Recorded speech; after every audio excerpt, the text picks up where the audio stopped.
แต่ยากมายาก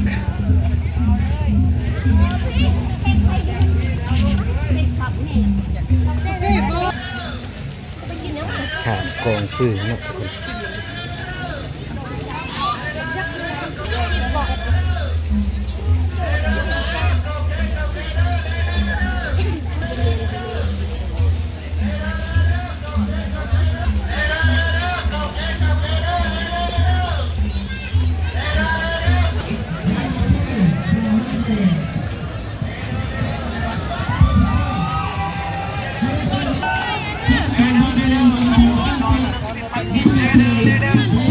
สาวเบิ่งคงไม่ใส่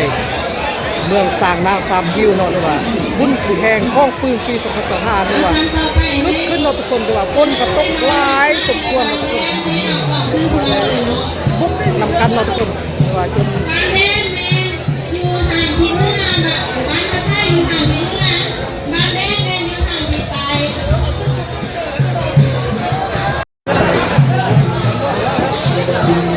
วันนี้จะเป็นบนแค่โค้งแค่โค้ง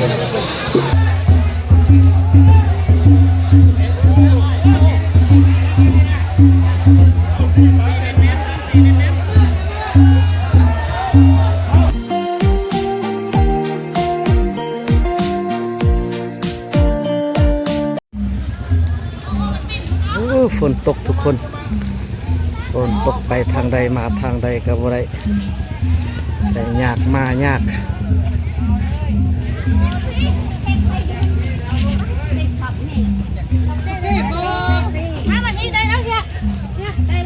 ตกไปยากมายากทุกคน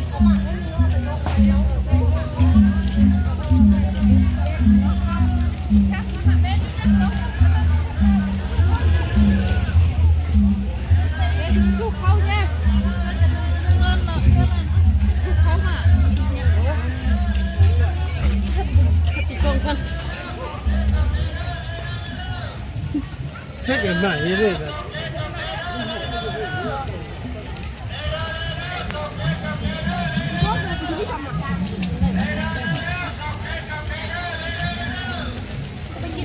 ขาดกองฟืนนะทุกคน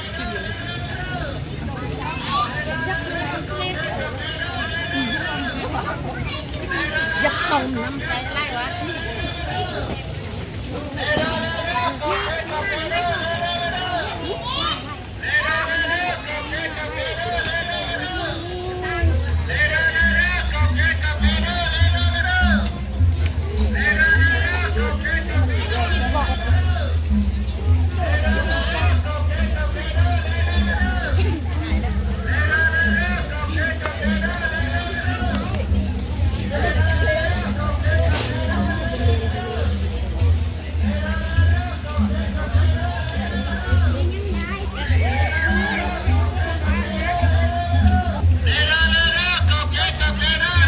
ใส่มาใส่กระยากฝนตก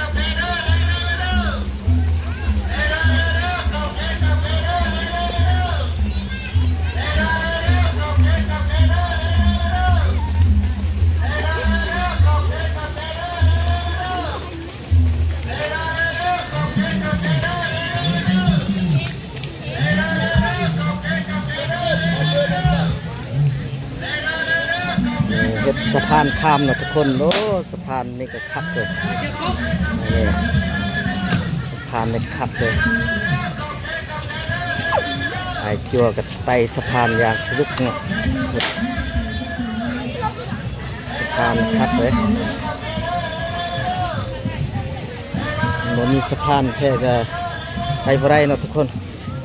มันมีสะพานข้ามสถานที่บริเวณแข้งกองเนี่ยปุ้นอยู่ไกลๆเลยทุกคน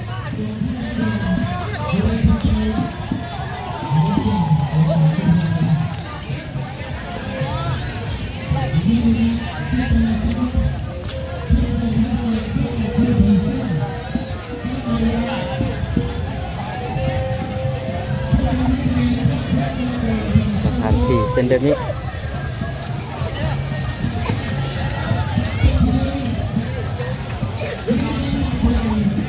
เป้าหมายไป5บนเขาแข่งกองคุณทุกคนคุณ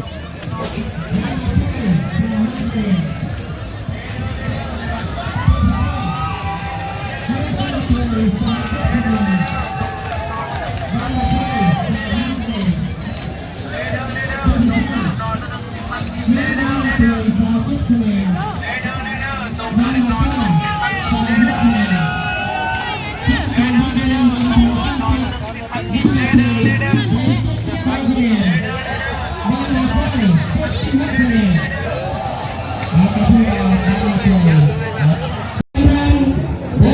บายดีท่านผู้ชมที่เคารพทุกท่านตอนนี้อยู่กับรายการวิธีลาวบรรณาทุกคน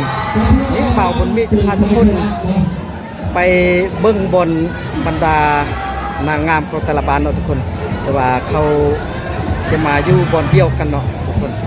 แต่ว่านางงามแต่ละบ้านในวัดพิซซ่าเป็นบ้านในค่อยบ้านเด็กนะเอาไปเกี่ยวกับคนทุกคน แต่ละบ้านจะมาอยู่นี่เนาะทุกคนโอ้แต่ละบ้านเนาะ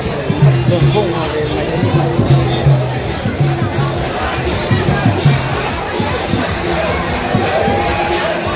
นางงามแต่ละบ้านเนาะทุกคนไปมาอยู่นี่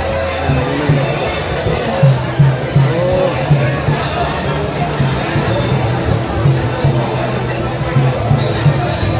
้สาวเบิ่งคงมีใส่เมืองสร้างน้ำ3วิวเนาะด้วยว่าบุญคือแห่งห้องปืนปี2025ด้วยว่าลุกขึ้นเนาะทุกคนด้วยว่าฝนก็ตกหลายสมควรเนาะทุกคนบุกนำกันเนาะทุกคนด้วยว่าจน บ้านแม่อยู่ห่างที่เนื้อแบบบ้านกระไทยอยู่ห่างที่เนื้อบ้านแม่อยู่ห่างที่ไต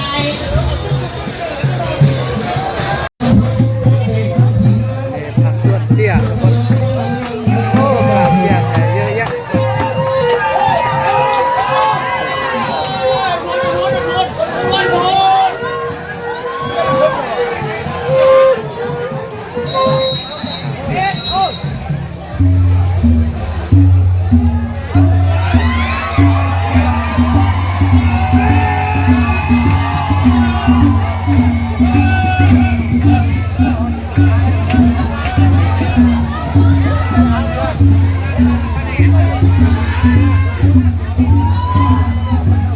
เสียเยอะแยะ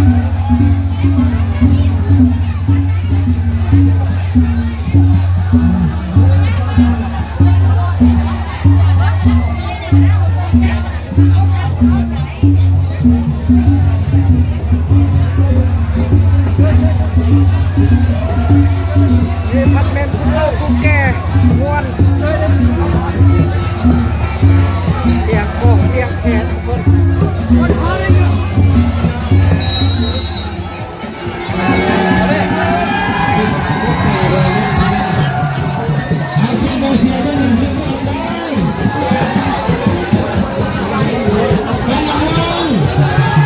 ไล่ทุกคนทุกคน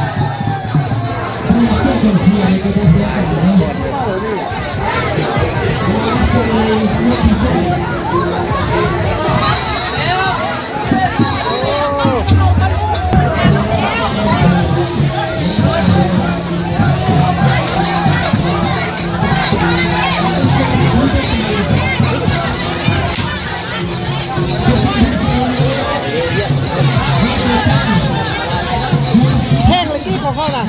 มันเขาน่ะแข้งเลยนู่นแข้งดับไฟมันแล้วมันไม่แห้งหรอกมันเนาะต่อไปอีกไม่จะได้ดูแต่ชู้กับกองดังเขาก็จะแค่นี้มันอะไรกันย้อนซุ่มจงมันดีเด้เจ้าเด้ฟังฟังเด้บอกว่านะ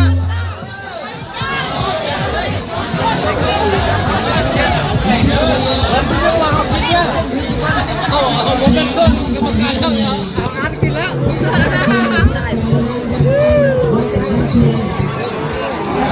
ล็อกอ้อมกันไปมา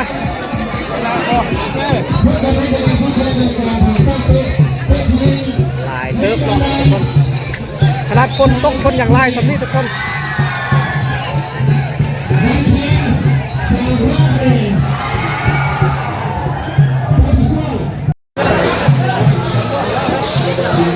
วันนี้จะเป็นบนแค่โค้งแค่โค้ง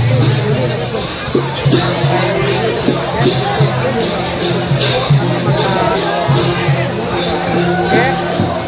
เกียร์ระบาด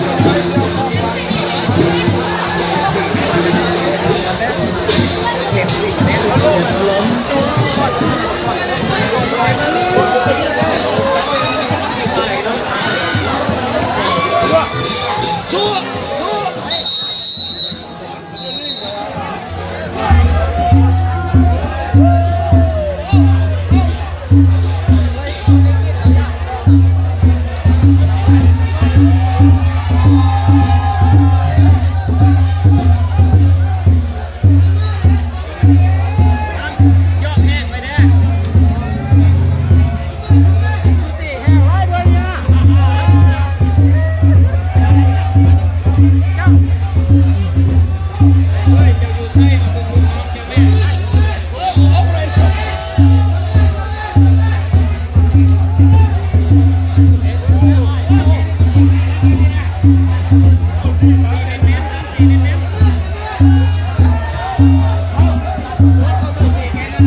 คะแนนบ้านพักได้27คะแนนตัวที่สองบ้านนามนได้26คะแนนบ้านพักได้27คะแนนคะแนนรวมบ้านนามนได้76คะแนนบ้านพักได้80คะแนนที่ว่าบ้านพักชนะเนาะแสดงว่าอย่าลืมการพบกันระหว่างบ้านนามนและบ้านพักต้องเสียบ้านพัก เอาต่อไปเสนอให้กองบัญ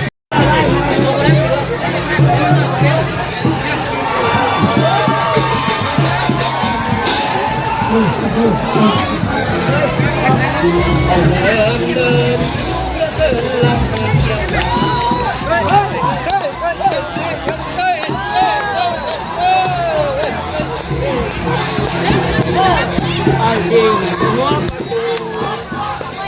quem?